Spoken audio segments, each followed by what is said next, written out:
Dear students, today we are going to learn a second part of our unit number 4, that is Python functions, modules and packages.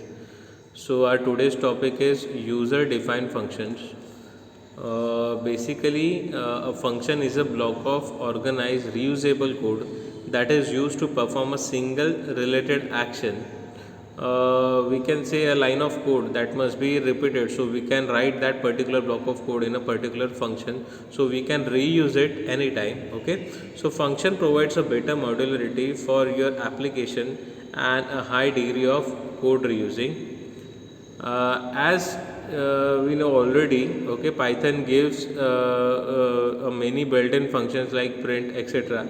But we can also create our own functions. That functions are called user-defined functions. So how to define a user-defined function? Okay, so basically there are different rules. Okay, so function block begins with a keyword def, followed by the function name and parenthesis. Any input parameters or argument should be placed within this parenthesis. You can also define parameters inside this parenthesis. The first statement of a function can be an optional statement, the documentation string of the function or doc string. The code block within every function start with a colon and is indented. The statement return exists a function optionally passing back an expression to the caller. The return statement with no argument is the same as return none. This is the syntax of user defined function. Use a def keyword, then specify the function name, and within a parenthesis specify the parameters. Okay, then next is use indentation, means give tab, so whatever the lines of code which it is considered a part of that particular function name. Okay, use function docstring, it is optional. If you want to specify what is the functionality of that particular function, then specify it in a functional docstring.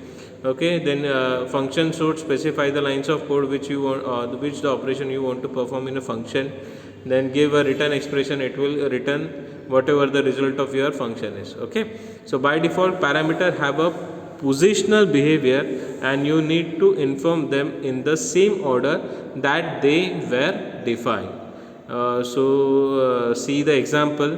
Okay, here the print me is the function name and str is your parameter. Okay, this prints a pass string into this function is a doc string. This is optional, and print str is your function suit. So what this is your actual operation of your function. You are going to print that particular value of that particular parameter. Okay, and you are going to return nothing. Okay. Now calling a function. How to call a function? Defining a function only gives it a name, specifies the parameters that are to be included in the function, and structures the block of code. Once the basic structure of a function is finalized, you can execute it by calling it from another function or directly from the Python prompt. Following is the example to call the printme function. So here the printme function, you are written in printme function, you have written print statement, and whatever the value of string you are going to print. So how to call that function? Just write print me and whatever your parameter just specify within the parenthesis. So we are passing a string passing a particular string as a parameter, and that string is going to be printed. Okay, so we are calling the function twice, so that's why both string are printed below. Okay, so what is the first output? I am a first call to user defined function, and second is again second call to the same function. Next, pass by reference versus value. All parameters in the Python language are passed by reference. It means if you change what a parameter refers to within a function, the change also reflects back in the calling function. For example, in change me function, okay, you are specifying my list as a parameter, you are you are performing append operation to the my list. Okay, the parameter of my list is 1 2 3 4, and you are again going to print that my list. Then you are writing the return statement. Okay, so in a main block of code, you are specifying my list. Okay, so list elements are 10 20 and 30. Then you are calling change me function and passing my list as a parameter. Okay, so now this time it is going to append 1 2 3 4 to the 10 20 and 30 elements. Okay, here also you are going to print the list element. Okay, so within the function, the output of your my list is 10 20 30, and you are appending 1 2 3 4. Okay, and outside the function also it is going to print the same output, that is 10 20 30, and what is your appended elements are 1 2 3 4. Okay, next is pass by reference versus value. Here we are passing, we can say that argument is being passed by reference, and the reference is being overwritten inside the called function. Okay, so we are going to see this. This is the same example. Now in this example, when you are printing a list, when the function is executed, so it is going to print only the element, that is 1 2 3 4. But when after the function is going to be executed and it is written the control to the main code, so when you are going to print the list outside the function, so it is going to print the element, that is 10 20 and 30. So there is no append operation is performed here, it is directly print the element of list within the function and outside the function. Okay, so next is function arguments.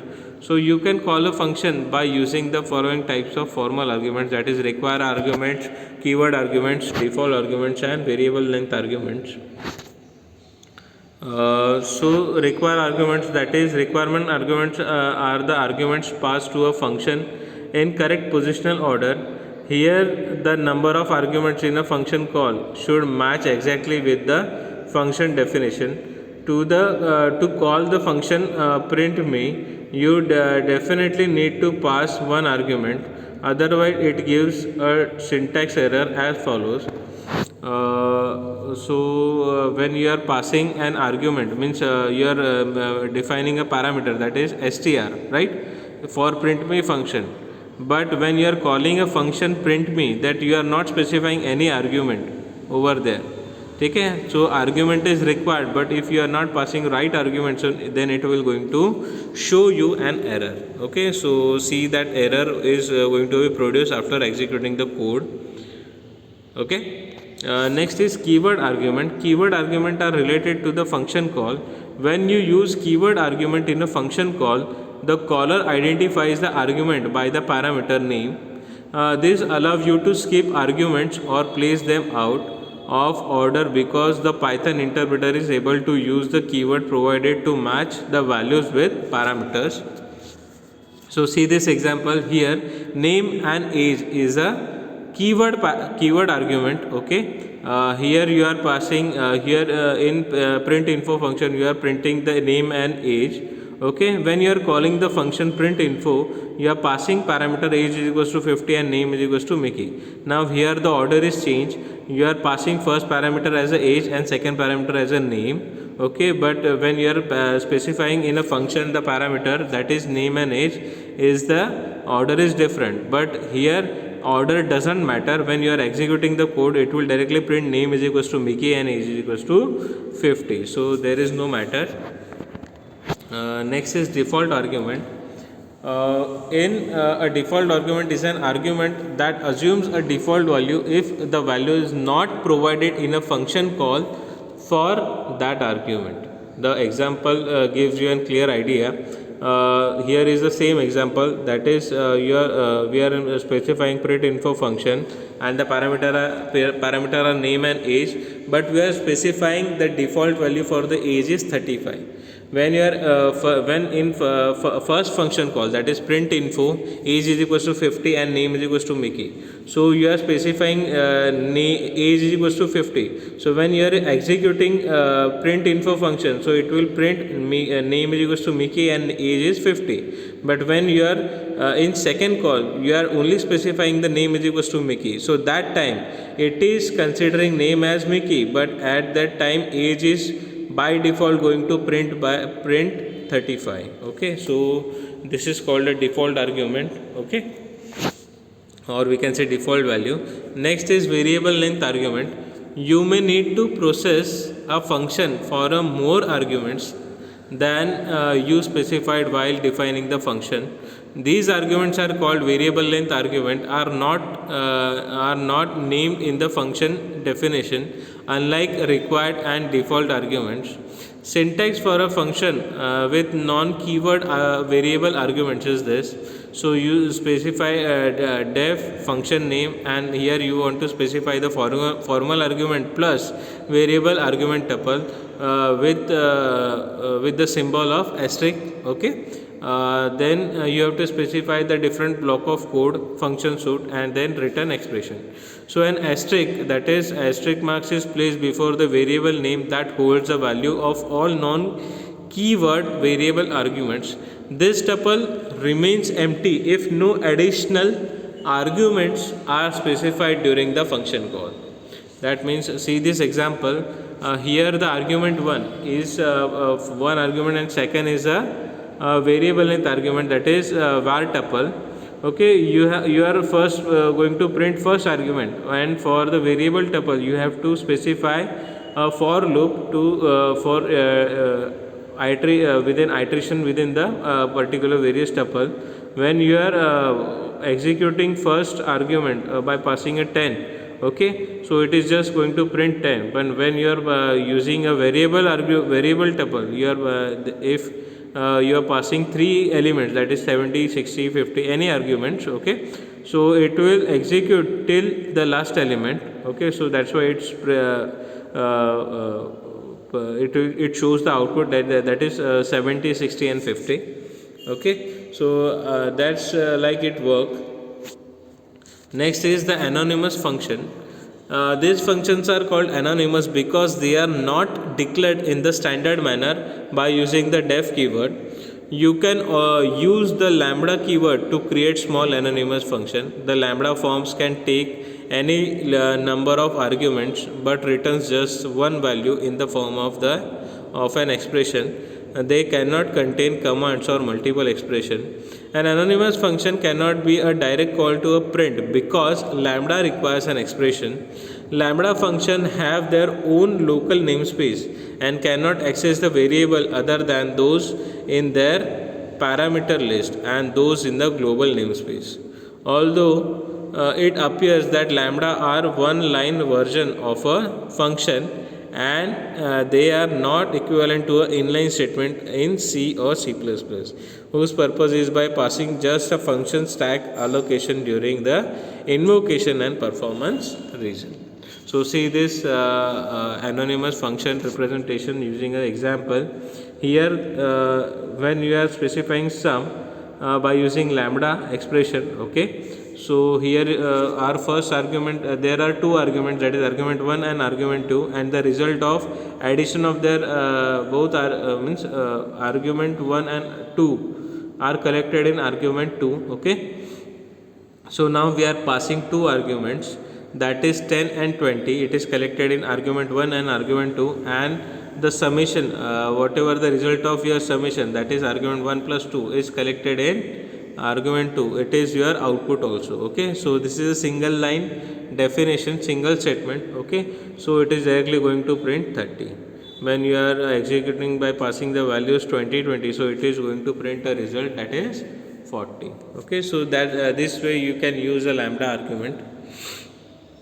Next, use the return statement. The statement return exists a function optionally passing back an expression to the caller. A return statement with no argument is the same as return none. All the above examples are not returning any value. You can return a value from a return a value from a function as follows. So define sum argument 1 argument 2. So total is equals to argument 1 plus argument 2, and you are going to print a total. Okay, so return a total. So it is directly going to return a total. Okay, so when you are here total is equals to, you are passing calling a function sum and passing a value 10 and 20, then it is going to directly print the result of total. So inside a function also it is going to print 30, and outside a function also it is going to print 30. Okay, next is scope of variable. All variable in a program may not be accessible at all locations in that program. This depends on where you have declared a variable. The scope of a variable determines the portion of the program where you can access a particular identifier. There are two basic scope of a variable in Python, that is global variable and local variable. See this example here. You are mentioned total upside before the function starts, so it is called as global variable declaration, and you are using total inside the function, so it is called as local variable declaration. When you are calling this function sum 10 and 20, okay, when you are printing the printing it outside, okay, so it is printing the value of which is you have specified in globally, that is 0. When you are printing the value of total inside the function, then it is going to print the value is 30, because it is called as local variable. Okay, so this is with this is just with this video. Thank you.